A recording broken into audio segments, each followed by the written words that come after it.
Have you ever wondered how your sales performance compares against your competitors and peers? The B2B Sales Benchmark Report provides the definitive guide to what success looks like in 2021. See how you compare in terms of win rate, sales cycle, average deal value, relationships, and engagement. You can see the results and get the full report at ebster.com/B2B-sales-benchmarks. At the end of the day, understanding what the total addressable market is, I guess to use kind of a finance term, is to go out there and identify everything that we can to serve up what we believe to be the customers with the highest propensity to buy or to have compatibility to what it is we do.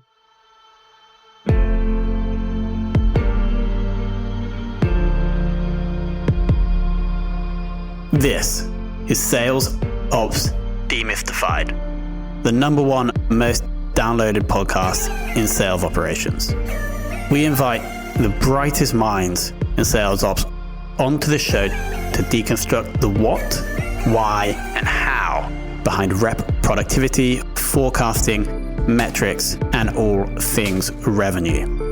This podcast is brought to you by Ebster, a revenue intelligence platform used to identify risk in the pipeline and score customer engagement, and is sponsored by the Global Sales Operations Association and the UK Revenue Operations Network.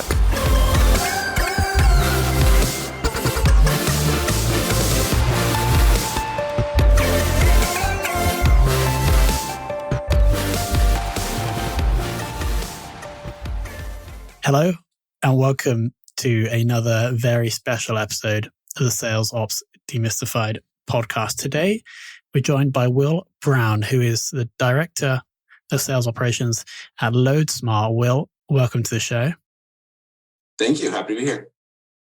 So the first question that I'm quite interested in, not so related to sales ops, is that you actually originated your career, I believe, and confirm me if I'm correct here, in journalism. And then from there, we went to sales, and from there went to sales ops. So this is quite an interesting transition. But first, why the move from journalism into sales? Yeah, it's a really good one. I started really in journalism. I was just very interested on how stuff works, right? You get a chance in journalism to go out doing what you're doing right now, asking a bunch of questions, trying to learn different subject matters. Ultimately, it was a great job. I loved it a lot. I learned and had amazing experiences. Talked to people that normally wouldn't get to in normal walks of life. 2 presidents I actually interviewed when I was back in the day. At this point, but no, at some point it's sort of a thing where you typically move up into sort of more of an anchor type of role. I was never really interested in that specifically. I liked the kind of the boots on the ground type of thing. So for me, I sort of decided to make kind of a shift. It's also an absolute grind, a real young person's game if you're going to stay in kind of that reporter role. So surely sales is as well, or not so much. It really is, but sometimes if you're good at it, you make money, so that helps as well. Yeah, got it. So that makes sense. It seems like there was great learnings and great experience, but actually there was some other things that you prefer to do. How would you say that the journalism skill set has helped you in sales ops? Oh, absolutely. I think an absolute ton. I mean, I think the genuine curiosity that you need to go out there and try to get to the heart and understand what's happening. I think a lot of times things I'm doing, today's the end of our quarter, for example, I'm going to be crafting some sort of board package, right? I need to figure out how to take all these numbers and all these things that are happening within the sales journey and figure out how to tell a story with it, right? And that's so much of what you do, I think, with journalism and reporting in general, is you take a look at sometimes very difficult or sometimes even boring subject matter that you need to tell a compelling story with. And I think there's a lot of parallels to that. Asking a lot of questions, you're not going to be any good at your job in sales operations if you're not, reaching across the aisle to people in finance, people in marketing, BI, all those people asking the right questions. Of course, too, just of the specific sales leaders you're working with, to really understand and get to the heart of what it is they're trying to say. I think all sort of really very, very much served me well, I think, transitioning. And now you're saying that it does start to make sense. You probably turbocharged your communication skills during your time as a journalist. Clearly, these are you're required to be effective at communication when selling. And then now also you're sharing examples of when communication is actually crucial in the sales ops role. So actually, maybe we should be putting more sales ops people through journalism school. What do you think? I don't know. Maybe. I think that you hit the nail on the head, though. I think a lot of the things you need to effectively communicate and bring things along, good traits. I don't know if it's. I think everybody has sort of an unorthodox path to sales ops. And then I always find this fascinating: the shift from your role in sales into sales operations, as opposed to just maybe staying in sales and being an individual contributor, or even going into, say, sales leadership. What made you take the ops route? Yeah, I think it became pretty apparent to me, and I definitely got a little bit of a nudge there as well. I after journalism, I went on to kind of actually, being that quota-carrying, bag-holding rep, ultimately was promoted to a manager of a smaller territory. But I was doing pretty good. I wouldn't say I was the best in the world, but I was doing pretty good for this tiny little geographic region that I was supposed to be managing. And at the time, my chief sales officer kind of came to me and said, "What's working? What are you doing out there in the middle of nowhere that's working for you so well?" And I was like, "Well," and that's where I put probably my sales ops nerdy glasses on. I was like, "Well, I was digging through Salesforce and I found some historical data and I adjusted my team's targets based on a lot of the segmentation that I was noticing that was working for us from an industry standpoint. And then I developed a little bit of a playbook so they knew how to go to market with it, and sort of gave them some suggestions as to like how to reach out, maybe the cadence which they would do that." And he's like, all right. Have you ever heard of sales operations? And so that's sort of where I stopped with sales and sort of made the leap on the other side of the wall there, and been doing it for the last 10 years. This is a very common answer to that question. The person is performing well in sales. They're really interested in improving and making the process better. And then someone from another department or the boss or the leader comes and says, "How are you doing this?" And then they get pulled into sales ops. That makes total sense. This question may be a little nebulous, but the kind of Loadsmart, the business, the goal stated on the website is to move more with less. How does, and this is kind of a nebulous question, but I'm sure you'll be able to give a great answer, Will. How does the sales ops function help Loadsmart with this goal? Yeah, great question. So just a little context for Loadsmart is essentially what we are is we use AI and hundreds of data sources to automate truckload booking. So analogy we use sometimes to kind of explain it for people is back in the day, used to you're going to go see your aunt in Phoenix, let's say. You used to call Southwest, used to call American, United, all these different companies try to get a good rate and see what made sense for you. We're basically doing the same thing in logistics. There's still shippers out there that have load planners that do this, and they manually call, and still it's sometimes fax, stuff like that. So it's really antiquated stuff. But it's really our goal to unlock things through digitization. So we kind of think of ourselves as the nerds in logistics. And so if you think of a company that has a motto to move more with less, could there be more of a dream job for someone in sales operations that sort of embraces this idea of efficiency and effectiveness, which is really at the heart and the holy grail of what we do in sales operations. So for me, yeah, very much a great parallel there. Got it. So that's the mission of the company, but it's almost like within the mini company that you have of sales operations, you have a similar mission. And although you may be moving different things, there are parallels between the two. That makes total sense. Could you just share a little bit more about the structure or the current format of the sales ops team right now at Loadsmart? Yeah. So right now we're a relatively lean and mean team, but I think one of the stories of Loadsmart is we're rapidly growing so quickly. So along with that, of course, will be our sales operations team. So right now, I kind of very much happy as a player coach in the role that I have. We also have a Salesforce administrator and a Salesforce analyst, and a little plug if there's any great Salesforce specialists out there looking to make their name and want to hop on this rocket ship of ours. That's how we're currently made up. Of course, if anybody is listening, find Will on LinkedIn, Will Brown, Loadsmart on LinkedIn, and ping him a message. And Will, if you do have a job description for that, for any roles, let us know. We'll put that somewhere around this video or audio. Makes total sense. Could you also share the current sales tech stack you're running? Yeah, so the nucleus, I think, like a lot of people that we have is Salesforce is our CRM. We're using ZoomInfo for all of those great, contacts and account data that we're looking to gather. And then SalesLoft we use as our sales engagement tool. And LinkedIn Sales Navigator, kind of who we're looking for, who we're trying to find is I'd say the core of it. There's also other little bits and pieces, but I'd say that's the core. Awesome, makes sense. What is since you've been at Loadsmart, what would you say is the thing that you've done that has had the biggest impact on the productivity of the reps? Yeah, it's a good question. I think one thing that I it may seem like a small thing. One thing that I get very, I'd say, obsessed with is pinning down what we believe to be our universe of accounts.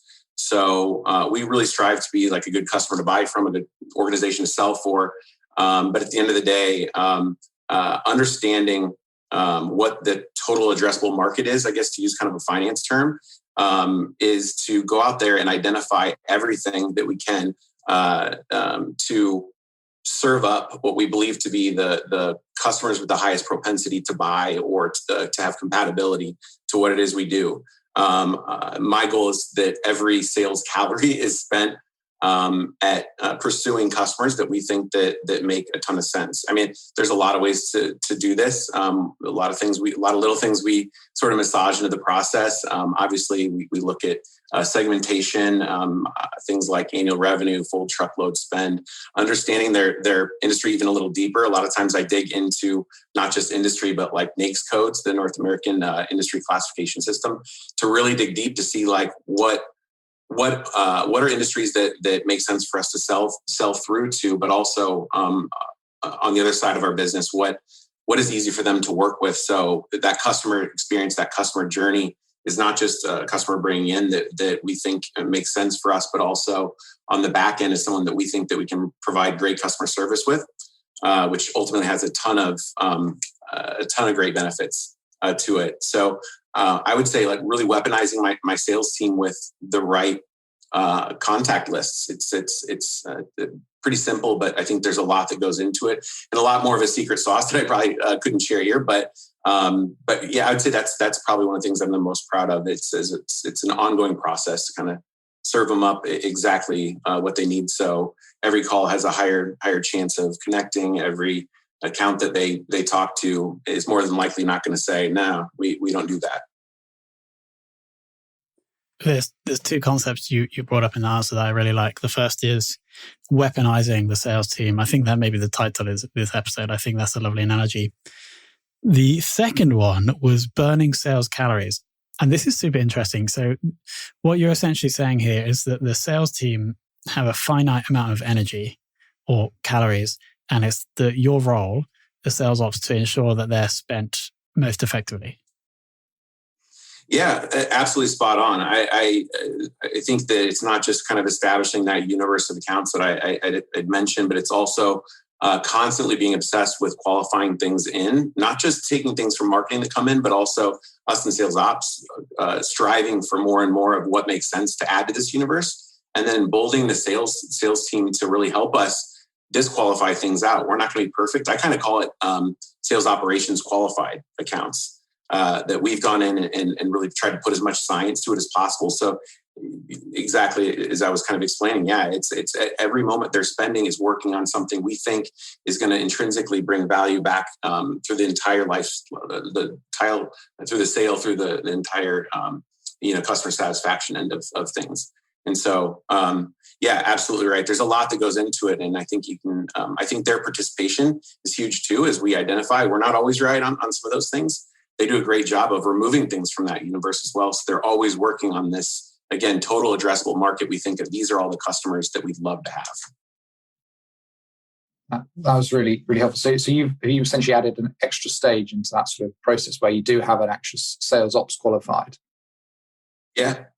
And hopefully it's not something that the sales team even feels. We want to make, for them, the experience, as easy as possible to sell. And if I can take those things and serve them up to them on a silver platter, as I sort of mentioned, they won't necessarily always feel that. But I think at the end of the day, they know that there's some work being done when they're picking up the phone and there's people that their message resonates with. And not as many of those, no, we don't do that. Sorry, that type of thing. Okay. And I've tried to do a bit of sort of pre-qualification to help the sales team and to give them the best information, to put them in the best thing. And I think the main issue I've found with this is the turnaround time. How quickly can you turn around, a marketing qualified lead to become a sales ops qualified lead? What is your normal kind of, how quickly are you working that through? Yeah, I sort of look at those things in two different channels. I think marketing qualified is one thing. I think you have to decide, I think, with marketing qualified leads, whether or not you're going to own that, massage it, pass it out to sales, where I think that you probably lose a little time when you do that, as opposed to, there's benefits to going that direction. Obviously, you can sort of enrich the data, get rid of the garbage on their behalf. So they know they're doing that. For marketing, we haven't, I think speed is probably your better option there, right? The faster we can get it to them, round robin, going that way. I sort of look at the sales ops qualified as a completely different journey, a completely different piece, that we're another channel where we always have this swath of accounts that we can actively bring in and out on a various, 2-3 month cadence that keeps fresh, good accounts in their name while marketing is also coming through a different channel. Fascinating. Thanks. That was really helpful and really interesting. Cool. What have you guys been focused on in the early stages of 2021? Well, as I sort of mentioned, it's kind of a rocket ship over here. In Q4, I think it was 208% year-over-year growth that we've had. And we just had that $90 million round of funding that happened. BlackRock, Maersk, some really great companies backing us in November. So with that, we are sort of, pushing out new modes. So like less than truckload, rail, partial, some things that you guys probably don't need to get too deep into. But with all that, obviously comes a whole lot of process planning, new comp plans, adjusting customer targets, perfecting really, the evolving sales motion. So for us, it's very much a story, I think, of scaling right now. And for me, it's so much of preparing what we do and preparing the sales team for all that growth, all that potential. Obviously, always looking to do whatever we can to bring more optimization to the supply chain. So that's really it for me. It's scaling and growing, and how do we sort of kind of take all the bits to that and sort of stay nimble to react and still provide the best service possible to sales. It makes total sense. So it seems like 2021 is going to be a bit of a journey for you guys, and as opposed to having like more strategic, structured focuses, you're going to be just focusing on ensuring that you're able to continue to support sales as all these new sales reps come into business.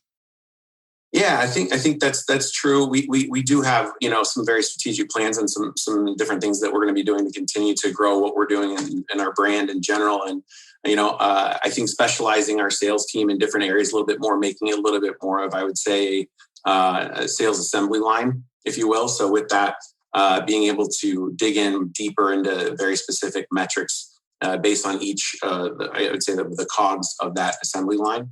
So there's definitely a lot of strategic aspects to it, but there's also a lot of it's got to put your foot to the pedal too as we grow to make sure we're growing responsibly.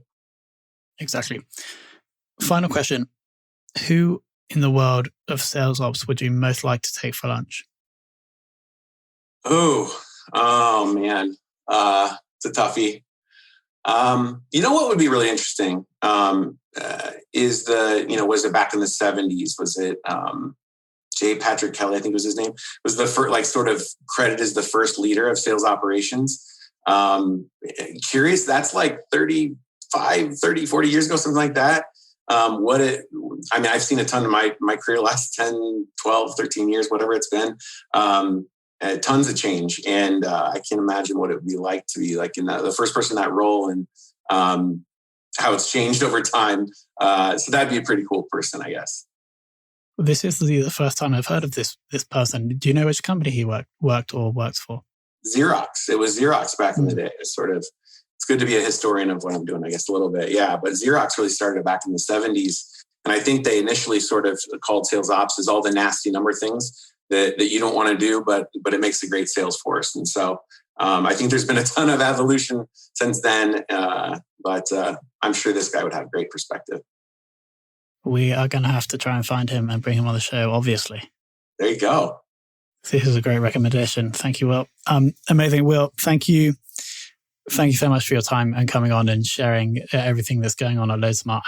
As I said, the two analogies that I'm going to keep from this episode are the weaponizing the sales team, but then also the concept of the sales calorie, just to, I guess, remind myself and any other sales ops people listening that the resources or the energy of the sales team is not is finite, and therefore must be used in the most effective way possible. And that really is the role of the sales ops team. So I think that's a lovely little lesson to finish with. Will, thank you for coming on. Yeah, you got it. Thanks so much for inviting me.